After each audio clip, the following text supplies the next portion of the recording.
Pasti punya alasan mengapa melakukan itu. Ya, Bu. Ceritakan pada ibu apa alasanmu. Karena Nika menanyakan saya kenapa saya berantakan. Kita sudah membuat keyakinan. Keyakinan kelas apa saja yang kita sepakati? Di antaranya meminta maaf jika salah. Apa Badara meyakini keyakinan kelas itu? Iya, Bu. Apa rencana untuk memperbaikinya? Berusaha untuk tidak marah dan meminta maaf. Bagaimana perasaan Badara setelah melakukan restitusi? Merasa lega dan senang. Baiklah, sekarang Badara dan Mbak Rifa bersalaman dan bermaaf-maafan. Maaf ya, Nika. Ya. Sekarang Badara dan Mbak Rifa duduk keluar.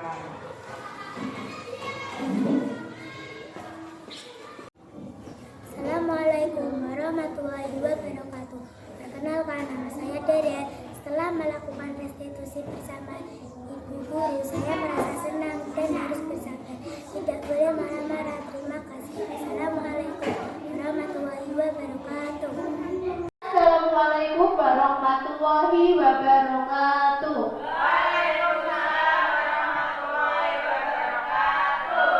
Selamat siang ibu-ibu. Apa kabar hari ini? Alhamdulillah luar biasa. Sehat. Allahu Akbar. Mana semangatnya yo? Full Dewi.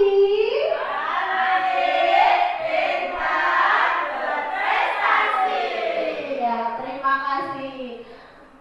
Komunitas belajar pada siang hari ini ada penyebaran pemahaman dan penerapan pengalaman budaya positif dari kami berdua sebagai calon guru penggerak angkatan 9, yaitu saya Rizdiana Wayuni dan teman saya Ibu Eti Windy Astuti.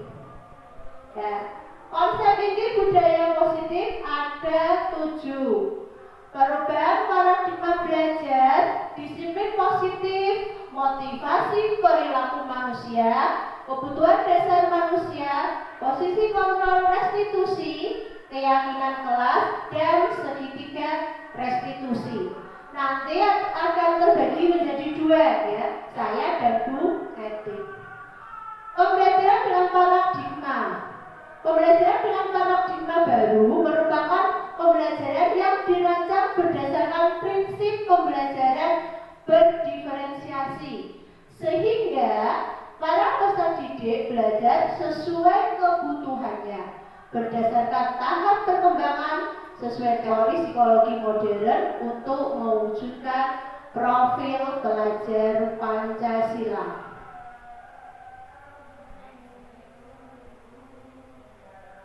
Disiplin positif ya. Disiplin berasal dari kata disiplina yang artinya belajar. Disiplin mengacu pada disiplin diri yang memiliki tanggung jawab terhadap apa yang dilakukannya berdasarkan nilai-nilai yang diyakininya. Disiplin positif merupakan salah satu cara penerapan disiplin yang bertujuan untuk menumbuhkan kesadaran serta memperdayakan peserta didik tanpa imbalan penghargaan atau reward, ancaman ataupun hukuman. Sebagai pendidik, tujuan kita adalah menciptakan peserta didik yang memiliki disiplin diri, sehingga mereka berperilaku mengacu kepada nilai-nilai kebajikan universal dan memiliki motivasi intrinsik dalam perubahan perilaku ke arah yang lebih baik. Ya, ini dari diri sendiri ya, bukan dari motivasi luar. Ya, motivasi perilaku manusia, semua orang melakukan sesuatu pasti ada alasannya. Ya. Yang pertama, untuk menghindari ketidaknyamanan atau hukuman. Ini merupakan motivasi ekstrinsik dari luar diri. Yang kedua, untuk mendapatkan imbalan atau penghargaan dari orang lain. Ini juga termasuk motivasi ekstrinsik. Yang ketiga, untuk menjadi orang yang mereka inginkan dan menghargai diri sendiri dengan nilai-nilai yang mereka percaya. Ini merupakan motivasi dalam, yaitu intrinsik. Di sini ada 3, ada hukuman, konsekuensi, dan restitusi. Nah, ini perbedaannya. Hukuman itu tidak terencana, tiba-tiba. Kalau konsekuensi terencana sesuai sudah disepakati sesuai peraturan. Kalau restitusi proses menciptakan kondisi bagi murid untuk memperbaiki kesalahan. Terus yang hukuman, murid tidak tahu apa yang akan terjadi. Yang konsekuensi, murid tetap dibuat tidak nyaman. Yang restitusi, proses kolaboratif yang mengajarkan murid untuk mencari solusi sendiri. Hukuman bersifat satu arah. Konsekuensi, sikap guru selalu memonitor murid. Ya, lanjut. Kebutuhan dasar manusia. Sudah saya katakan tadi, seorang yang melakukan sesuatu pasti untuk memenuhi kebutuhan dasar manusia. Ya. Kebutuhan dasar manusia adalah segala sesuatu yang kita lakukan untuk mendapatkan apa yang kita inginkan. Ada 5 kebutuhan dasar manusia. Yang pertama, bertahan hidup, untuk makanan, minuman, kesehatan, kasih sayang dan rasa diterima. Yang ketiga, penguasaan, harga diri, keinginan untuk dianggap, berprestasi, diakui, didengar. Terus ada kebebasan, mandiri, memiliki pilihan, mampu mengendalikan dirinya.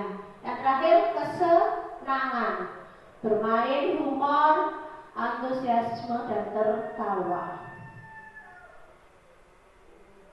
Lanjut, ya. 5 posisi kontrol guru akan dijelaskan oleh Ibu Eti Windy Astuti. Silakan. Terima kasih kepada Bu Rizdiana Wahyuni yang telah menyebarkan pemahaman budaya positif di sekolah SD Negeri Sokokidul. Sekarang saya akan melanjutkan dalam 5 posisi kontrol guru. Dalam kasus siswa tidak membawa atribut ketika mengikuti upacara hari Senin. 1. Kontrol tersebut adalah penghukum, sebagai penghukum. Kalimatnya hormat pada bendera selama 1 jam. Yang kedua, membuat merasa bersalah. Berapa kali bapak atau ibu harus memberitahu kamu? Kamu selalu mengecewakan bapak atau ibu. Yang ketiga, kontrol tersebut adalah sebagai teman. Ayo dong, ikuti aturan sekolah. Tolong bantu ibu bapak. Ya, sekali ini. Ya sudah, tidak apa-apa. Lain kali, jangan sampai berbuat seperti ini lagi. 4. Kontrol sebagai pemantau. Kamu sudah melanggar peraturan sekolah. Kamu tahu konsekuensinya? Setelah upacara, kamu beli atributnya ke koperasi dan jangan diulangi lagi. 5. Kontrol guru sebagai manajer. Apakah kamu tahu kesalahanmu? Kira-kira bagaimana memperbaiki kesalahanmu? Selanjutnya, keyakinan kelas. 1. Mengapa keyakinan kelas? Mengapa bukan peraturan kelas? Keyakinan kelas merupakan sebuah nilai-nilai kebajikan universal yang telah disepakati secara tersirat dan tersurat, lepas dari adanya latar belakang suku, negara, bahasa maupun juga agama. Sedangkan peraturan adalah sesuatu yang dibuat dan dilaksanakan oleh individu agar tercipta suatu keadaan kondisi yang tertib, teratur, dan kondusif. Segitiga restitusi, suatu proses dialog yang dijalankan oleh guru agar dapat menghasilkan murid yang mandiri dan bertanggung jawab. Tahap segitiga restitusi. 1. Menstabilkan identitas, memvalidasi tindakan yang salah. 3. Menanyakan keyakinan. Tahap segitiga restitusi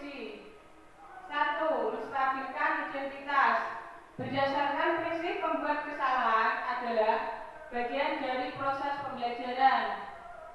Berbuat salah itu wajar.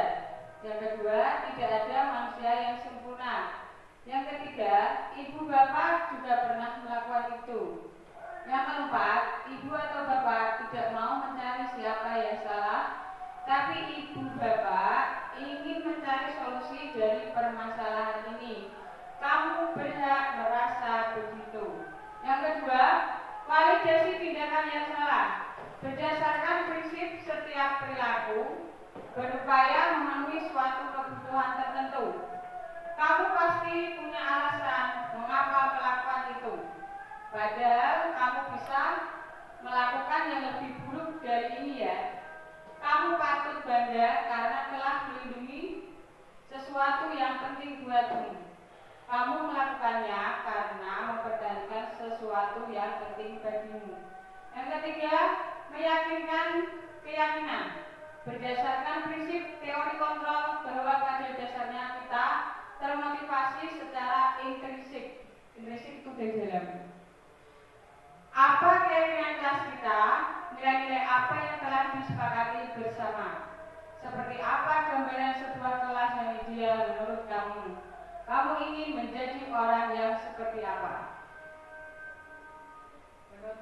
Dalam penerapan program disiplin positif, hendaknya guru memiliki standar kepribadian profesional dan sosial yang baik, di mana guru mampu merefleksi dirinya dalam posisi kontrol saat ini.